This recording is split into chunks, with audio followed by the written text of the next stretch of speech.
আসসালামু আলাইকুম। কেমন আছেন দর্শক? আশা করি ভালো আছেন। পরিবার পরিজনকে নিয়ে যে যেখানে আছেন আল্লাহর অশেষ রহমতে ভালো আছেন। আলহামদুলিল্লাহ আমিও ভালো আছি। দর্শক বন্ধুরা, আমি রান্না করতে চলে আসলাম। আমি আজকে রান্না করব সরিষে ইলিশ রান্না করব। এখানে আমি মোটামুটি বেশ বড় মাছটা কেটে কুটে ধুয়ে পরিষ্কার করে হলুদ লবণ দিয়ে মাখিয়ে রেখেছি। এখানে এখানে মাথা, লেজ এবং মাছ দিয়ে আমি কচু শাক ভাজি করব, আর বাকি মাছগুলো আমি সরিষা ইলিশ করব। এখানে কচু আমি কেটে কুটে ধুয়ে পরিষ্কার করে চুলায় ভাপ দিয়ে রেখেছি। এই কচুটা দিয়ে আমি ইলিশ মাছের মাথা দিয়ে রান্না করব আর সরিষা ইলিশ করব। নিচ্ছি কাঁচামরিচ, বোম্বাই মরিচ, এখানে নিচ্ছি হলুদ মরিচের গুঁড়া, আর নিচ্ছি সরিষা ইলিশের জন্য যেটা সবচেয়ে প্রয়োজন, যেটা ছাড়া সরিষা ইলিশ হয় না, ওটা আমি একদম সুন্দর করে শিলপাটায় বেটে তার সরিষা, আমি এখানে সাদা সরিষা, কালো সরিষা, কাঁচামরিচ, লবণ দিয়ে বেটে একদম ছাঁকনি দিয়ে ছেঁকে সুন্দর করে রেখেছি। সাথে দিচ্ছি পেঁয়াজ বাটা। এখন আমি প্রথমে আমি এই চুলায় কচুর শাকটা বসিয়ে দিব। দিচ্ছি চুলার জালটা অন করে। এখন আমি দিচ্ছি কড়াইতে তেল। একটা কড়াই বসিয়ে দিয়ে দিচ্ছি কড়াইতে তেল। এটা হচ্ছে কচুর শাক রান্না করার জন্য।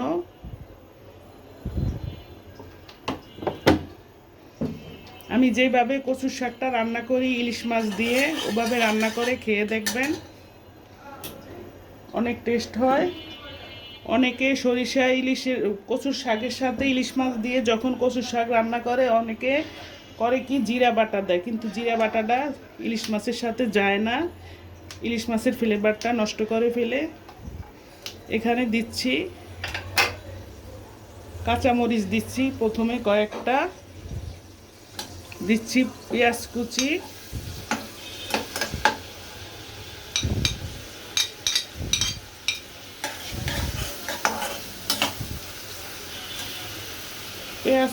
দিচ্ছি। পেঁয়াজটা আমি হালকা একটু ভেজে নিব।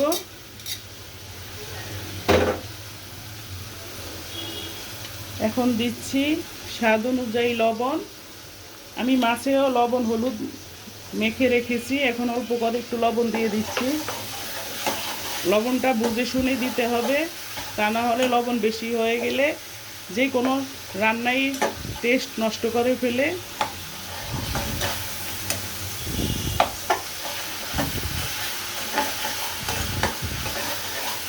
দর্শক বন্ধুরা, কেন আমার চ্যানেলটা সাথে থাকেন না আপনারা বুঝতে পারছি না। আপনাদের কাছে আমার অনুরোধ, আমার চ্যানেলটার সাথে থাকবেন, সাবস্ক্রাইব করবেন, লাইক কমেন্ট শেয়ার করবেন, বেল বাটনটি অন করে দিবেন। প্লিজ প্লিজ আপনাদের কাছে অনুরোধ, আপনাদের এই বোনটির পাশে থাকুন, দেখতে থাকুন আমার রান্নাগুলো। আজকে সরিষা ইলিশ কচুর শাক দিয়ে, ইলিশের মাথা লেজ দিয়ে। কোথাও যাবেন না, আমার সাথে থাকবেন। আশা করি আমার রেসিপিগুলো ভালো লাগবে। ইনশাআল্লাহ ভালো লেগে থাকলে আপনারা সাবস্ক্রাইব করবেন, লাইক করবেন, শেয়ার করবেন। আপনাদের উৎসাহ আমার সামনের দিকে আমি এগিয়ে যেতে পারবো ইনশাআল্লাহ। আশা করি আপনারা যদি আমাকে উৎসাহ দেন। আপনাদের জন্য থাকলো আমার প্রাণ ভরা ভালোবাসা, দোয়া। সাথে থাকুন। এই পর্যায়ে এসে আমি অল্প করে একদম সামান্য একটু হলুদের গুঁড়া দিয়ে দিচ্ছি মরিচের গুঁড়া,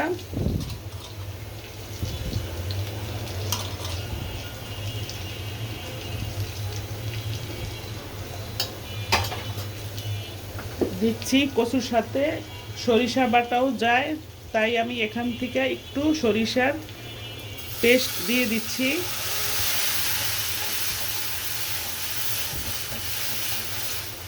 কি পরিমাণে ধোঁয়া!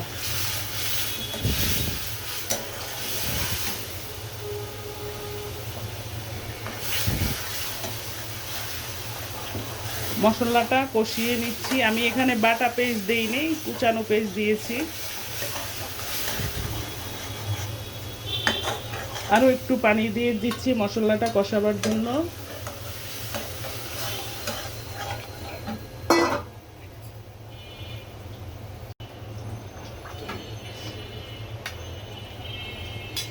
মশলাটা আমার কষানো হয়ে গিয়েছে। আমি এখন মাছের মাথা, লেজ এগুলো দিয়ে দিচ্ছি মাথা, দিচ্ছি লেজ,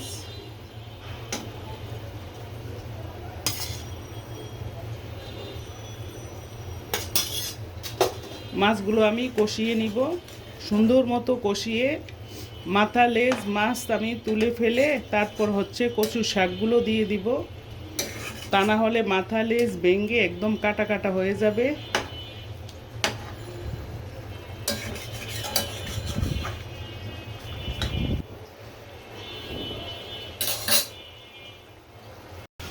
এই পাশের চুলায় আমি আরেকটা কড়াই বসিয়ে দিয়ে সরিষা ইলিশটা আমি রান্না করে নিব। দিচ্ছি চুলা কড়াইতে তেলের পরিমাণটা একটু বাড়িয়ে দিয়েছি। তারপর হচ্ছে দিচ্ছি লবণ,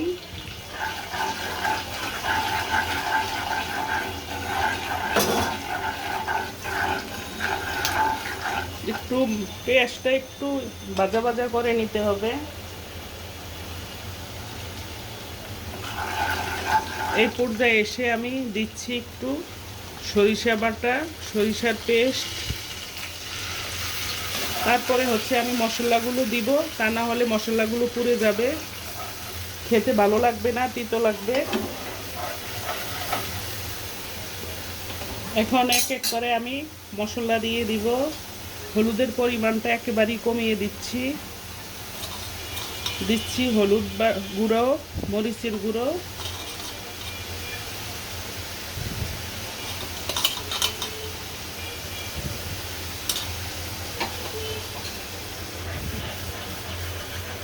এভাবে হলুদ মরিচের মশলাটা আমি কষিয়ে নিব।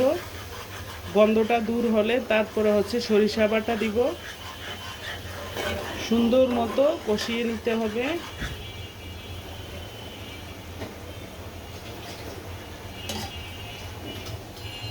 এই চুলায় হচ্ছে সেই কচুর জন্য যে মাছ কষিয়ে নিচ্ছি। এখন আমার মাছগুলো কষানো হয়ে গিয়েছে, আমি এখন উঠিয়ে ফেলেছি।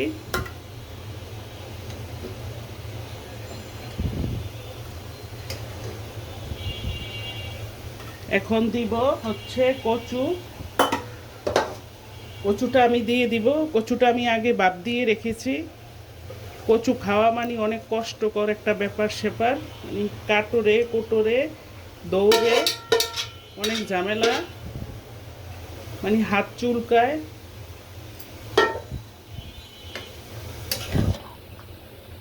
এভাবে কচুটা দিয়ে সুন্দর মতো কিছুক্ষণ কষিয়ে তারপর হচ্ছে আমি আবার মাছগুলো দিয়ে দিব। আমার সাথে থাকুন, কোথাও যাবেন না, দেখতে থাকুন। এই চুলায় হচ্ছে আমার সরিষা ইলিশের জন্য মশলাটা কষানো হয়ে গিয়েছে। তেল উপরে বেশি উঠেছে দেখেন।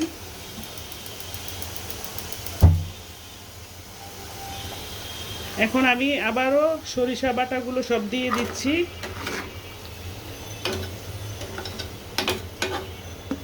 এইভাবে আমি সরিষা বাটা সাথে পেঁয়াজ বাটাও আছে। পেঁয়াজের পরিমাণটা একেবারেই কমিয়ে দিচ্ছি, কারণ ইলিশ মাছে বাড়তি কোনো মশলা দিলে ইলিশ মাছের যে একটা গন্ধটা নষ্ট করে ফেলে, তাই আমি অল্প করে পেঁয়াজ দিচ্ছি। পেঁয়াজের পরিমাণটা কমিয়ে দিচ্ছি।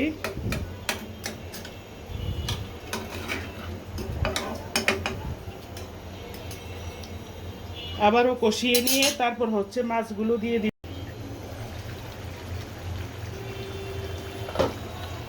দর্শক বন্ধুরা দেখেন, আমার কচুটা কষানো হয়ে গিয়েছে। আমি এখন যে মাছগুলো আমি কষিয়ে রেখেছি ওই মাছগুলো এখন দিয়ে দিব।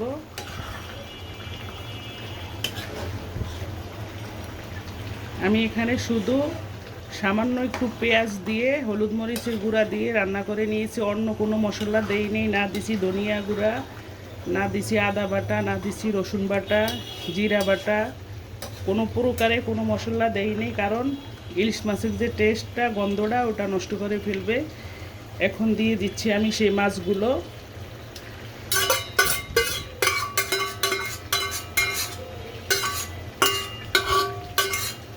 মাছগুলো দিয়ে আমি আবার সুন্দর মতো কষিয়ে নিব, কষিয়ে একদম ভাজা ভাজা করে তেল বের করে নিব এবং ঢাকনা দিয়ে এখন ঢেকে দিয়েছি।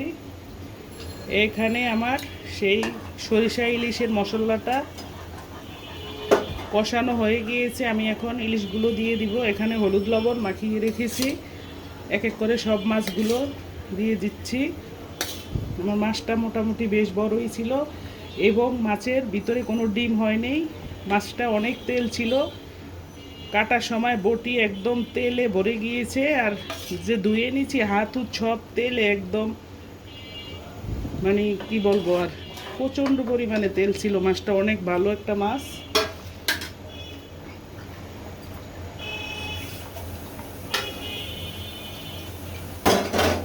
এখন না ইলিশ মাছ ডিমটা তেমন হয়নি এবং তেল প্রচণ্ড পরিমাণে, মাছের স্বাদটাও এখন ভালো। এখন মাছটা খেতে অনেক ভালো লাগে। কিছুদিন পরে মাছের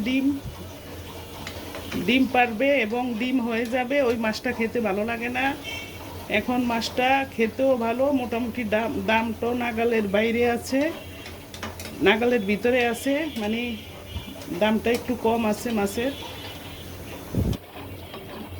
কিছুদিন পরে আরও দামও বেড়ে যাবে, তারপরে হচ্ছে ডিম পারবে। ডিমওয়ালা মাছ খেতে ভালো লাগে না। এই মাছটা প্রচণ্ড তেল ছিল, ডিম ছিল না। দেখেন, এই মাছটা আমার 1 কিলো ওয়েটের ছিল। কিছুক্ষণের জন্য ঢাকনা দিয়ে ঢেকে দিচ্ছি, জালটা, চুলার আঁচটা কমিয়ে দিচ্ছি। এই চুলায় হচ্ছে সেই কচু দিয়ে ইলিশ মাছের লেজ মাথা দিয়ে রান্নাটাও প্রায় কমপ্লিট হয়ে আসছে। ইলিশ মাছ বেশিক্ষণ চুলায় রাখা যায় না, মাছ শক্ত হয়ে যায় এবং টেস্টটাও নষ্ট হয়ে যায়। অল্প কিছুক্ষণ রান্না করে নিতে হয়।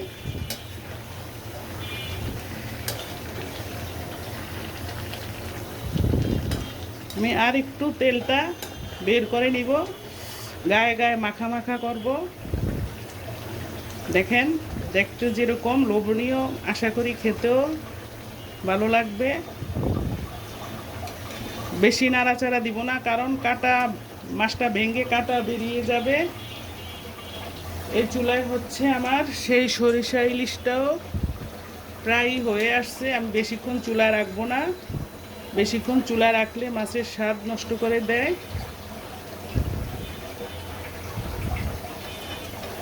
আমি এখানে দিচ্ছি সরিষা বাটা, 2 রকমের সরিষা বাটা, একটু পোস্ত দিচ্ছি, সাথে দিচ্ছি কাঁচামরিচ এবং অল্প করে একটু পেঁয়াজ দিচ্ছি।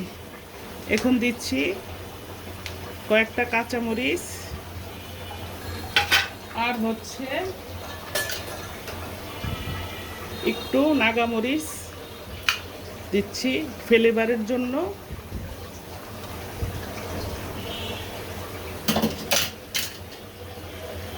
মরিচটা একটু ভেঙে দিতে হবে।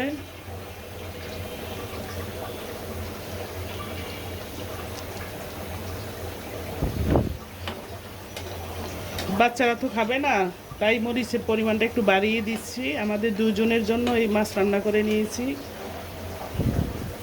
মেয়ে ছেলে দুটার একটাও খেতে চায় না।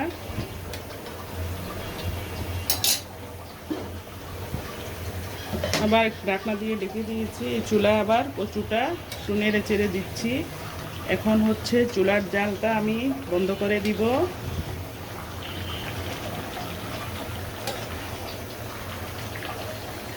দেখেন, একদম ভাজা ভাজা হয়ে গিয়েছে, তেল বের হয়েছে, সুন্দর একটা ফ্লেভার আসছে। মাছটাও সেরকম ছিল, অনেক ভালো একটা মাছ ছিল। মাছের ডিম ছিল না, তেলে ভরা ছিল মাছটা।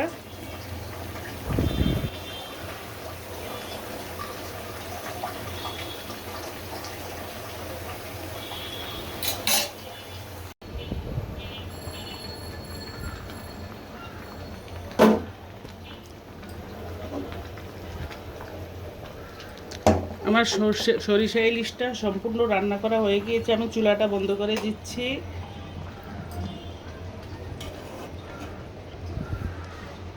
কিছুক্ষণ পরে আবার ফিরে আসছি, সাথে থাকবেন, দেখতে থাকবেন। দর্শক, আমার রান্নাগুলা সব শেষ করে আমি টেবিলে চলে আসলাম খাওয়ার জন্য। সব রান্না করে নিয়েছি। এখানে হচ্ছে সেই ইলিশ মাছের মাথা, লেজ, মাথা দিয়ে কচু রান্না, কচুর শাক মানে কচুর ডগা, কে কি বলে জানি না, এটা রান্না করছি। আর হচ্ছে সরিষা ইলিশ, দেখেন এই হচ্ছে সরিষা ইলিশ রান্না করে নিয়েছি।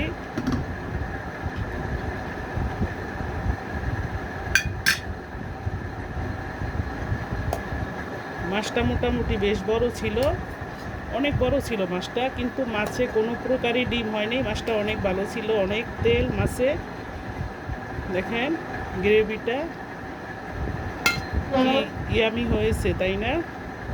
দারুণ লাগবে খেতে, দারুণ।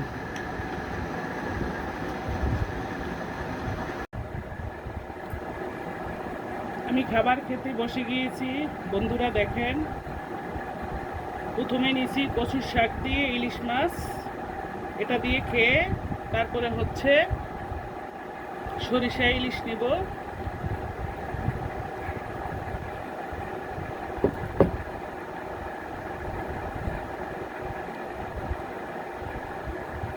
বিসমিল্লাহির রহমানির রহিম। দারুণ হয়েছে, দারুণ।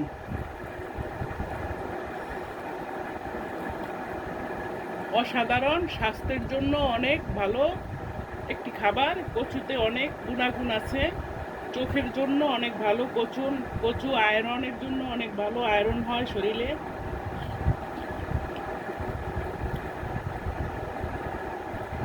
এভাবে কচু দিয়ে অল্প মশলা দিয়ে এভাবে রান্না করে খেয়ে দেখবেন।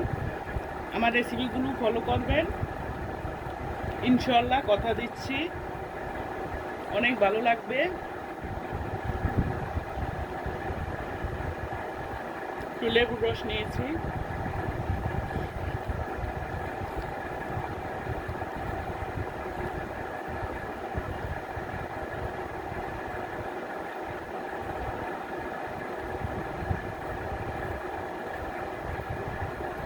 এখন নিব সরিষা ইলিশ।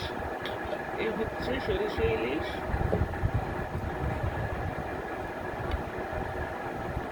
কই গেছিলা?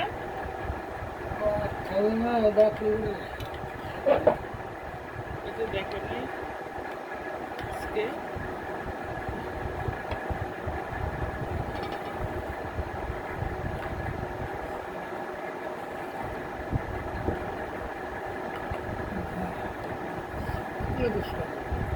খাইয়া দেখো।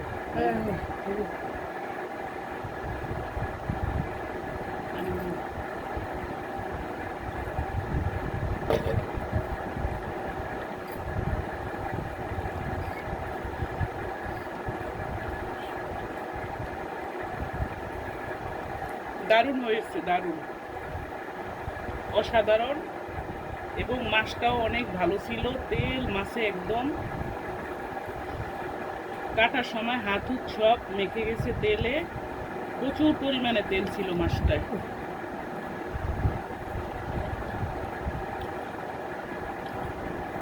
এখনের মাছের টেস্টটা অনেক ভালো। কিছুদিন পরে আর ভালো লাগবে না মাছ, ডিম পারবে, তাছাড়া ডিমওয়ালা মাছ ভালো লাগে না।